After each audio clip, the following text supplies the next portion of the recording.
તો 24મી માર્ચે ગુજરાત વિધાનસભા ગૃહમાં રજૂ કરાશે યુસીસી બિલ। આ બિલ લાગુ કરનાર દેશનું ઉત્તરાખંડ પછીનું બીજું રાજ્ય બની રહ્યું છે ગુજરાત। યુસીસીને લઈને રાજ્યમાં ગરમાયું રાજકારણ। જમાતે ઇસ્લામી હિન્દે યુસીસીનો વિરોધ નોંધાવ્યો છે। મુસ્લિમ સમાજ આ કાયદાનો સખત વિરોધ કરે છે। આ કહેવું છે ઇકબાલ મિર્ઝાનું। 21મા લો કમિશનના સર્વે બાદ યુસીસી લાવવું હિતાવહ નથી। ભારતમાં સમાનતા નહીં, સૌહાર્દની જરૂરિયાત છે। સરકાર વિભિન્નતામાં એકતાને ખતમ કરવા માંગતી હોવાનો આરોપ પણ મૂકવામાં આવ્યો છે। તલાક માટે કોર્ટમાં જવું પડશે તો ઘરની વાત બહાર જશે। સરકાર બંધારણ પ્રમાણે ચાલે, આ કહ્યું છે ઇકબાલ મિર્ઝાએ। બહુપત્નીત્વવાળો એક કેસ નથી મુસ્લિમ સમાજમાં, આ દાવો પણ તેમણે કર્યો હતો।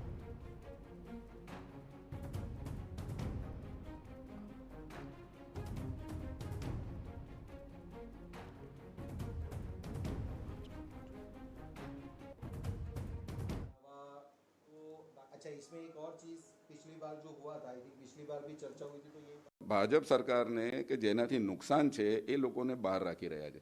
જો કે એમણે વિરોધ નથી કર્યો, તેમ છતાં બહાર રાખવામાં આવે અને મુસ્લિમો વિરોધ કરી રહ્યા છે, પણ એનાથી એમને રાજકીય ધ્રુવીકરણ અને લાભ થવાનો છે, એટલા માટે મુસ્લિમોને આની અંદર નાખી રહ્યા છે અને અમારો સખત વિરોધ છે। અંદર આદેશો છે, પછી એ નિકાહ માટે છે, તલાક માટે છે, વારસા માટે છે, એ બહુ અદ્ભુત છે ને સમજવા માટે છે અને મુસ્લિમ સમાજ બહુ મજબૂત છે સાહેબ। તલાક માટે જો કોર્ટમાં જવું પડશે તો આપ સમજી શકો છો કે ઘરની વાત બહાર જશે।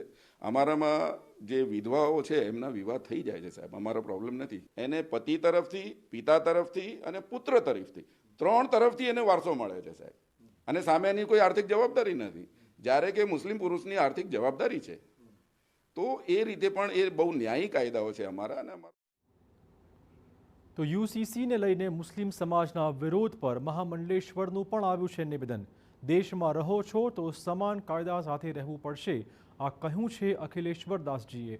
એક દેશ એક કાયદો, તો તકલીફ શેના માટે છે, આ સવાલ પણ તેમણે પૂછ્યો છે। જે અય્યાશ લોકો છે તેને તકલીફ પડશે, આવો કટાક્ષ તેમણે કર્યો હતો। ચાર પત્ની રાખતા લોકોને તકલીફ પડી રહી છે, આ વાત પણ તેમણે મૂકી છે। જે ખાનદાની મુસલમાન સમાજના લોકો છે એમને કોઈ તકલીફ નથી, આ દાવો પણ તેમણે કર્યો હતો।